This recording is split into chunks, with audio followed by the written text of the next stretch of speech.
Hello mes patates kawaii, ceci est une vidéo pour vous montrer comment je dessine.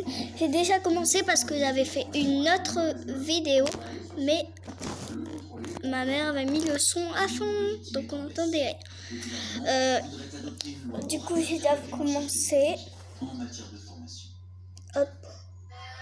Du côté de la consommation, les soldes vont démarrer mercredi. Le bilan est pour l'instant très moyen selon les commerçants. Les clients ne se bousculent pas et la raison est peut-être qu'ils sont déboussolés. Je sais plus faire les filles. Je sais plus faire les filles que les garçons. Je sais plus faire les personnes fines que les personnes. Voilà. Quoi. Oula. On semble vous perdu de leur attrait. C'est ce que nous montrent Valentin Després et Thierry Valta. Vous en avez 10 euros là? Non, c'est pas cher. Selon vous, avec de tels rabais, les marques gagnent-elles encore de l'argent? Ils doivent certainement faire une marge. Je pense que même à ce prix-là, ils gagnent encore de l'argent.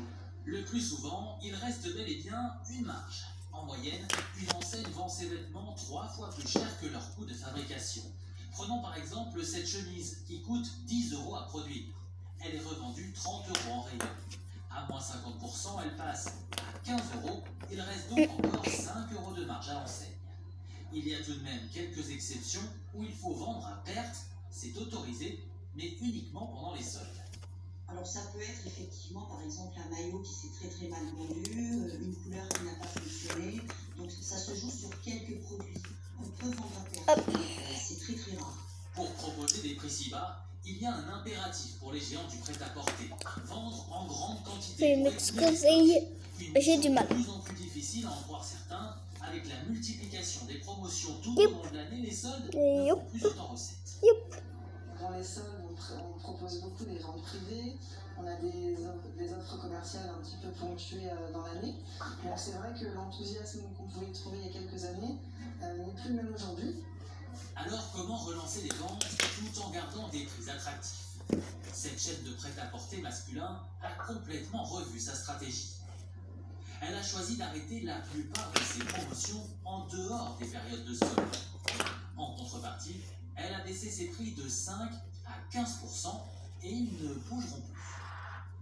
Pour les t-shirts, ce t-shirt-là, il était à 12,99 € auparavant. Donc là, il est 9,99 € toute l'année. Pour le directeur, l'objectif est d'attirer plus de clients, y compris lorsqu'il n'y a aucun rabais dans le magasin.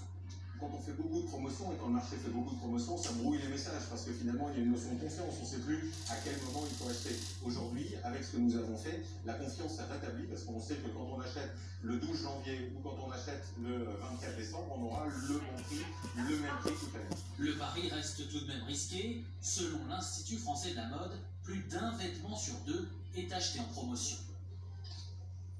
Partons maintenant à l'étranger, aux États-Unis, où cette année 2022 s'annonce cruciale sur le plan politique. Les élections de mi-mandat vont remettre en jeu la majorité des sièges du Capitole. Les républicains espèrent donc reprendre la main. Et parmi eux, un certain Donald Trump, qui, vous allez l'entendre, n'a toujours pas digéré sa défaite. Il a d'ailleurs rassemblé ses militants dans l'Arizona ce week-end, Axel Monnier et Hervé K. La marque Trump se porte toujours aussi bien. Mais les produits dérivés se sont mis à jour avec une nouvelle date, 2024. Il est le premier à avoir envoyé des chèques aux familles qui perdaient leur emploi avec la pandémie. Il a fait beaucoup pour combattre le chômage. C'est lui qui a commencé tout ça. Dans la foule, quelques conspirationnistes notoires comme Rod Watkins, considéré comme l'un des fondateurs de QAnon, un mouvement complotiste américain. Trump a gagné l'élection et largement. Donc c'est normal que les gens continuent à soutenir quelqu'un qui gagne largement. Sur scène, Donald Trump garde les mêmes recettes. Des blagues, des attaques contrôlées des télémédias, beaucoup d'immigration. Donc voilà, c'est comme ça. Et on va tester mes votes. Parce que je les ai pas tous testés. Je rappelle, c'est ça. Oula. Je vous remets bien, hein, veuillez m'excuser. Je calme. Oula, là, il y a encore de vidéo bien voltigée. Hop là. Provieng. Ça, c'est mon blanc complet.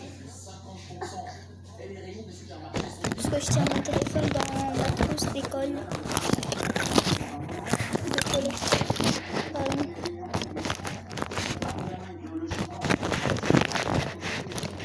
Oula. Calme.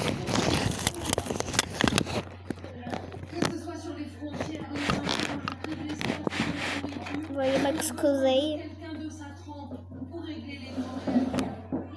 Il tient ses promesses, je lui fais confiance. Dans l'Arizona, Trump ceci.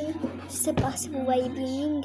Donald Trump évoque Hop. une foule de 55 000 On personnes. va éviter de colorier parce que là, ça fait plusieurs longues minutes que je fais.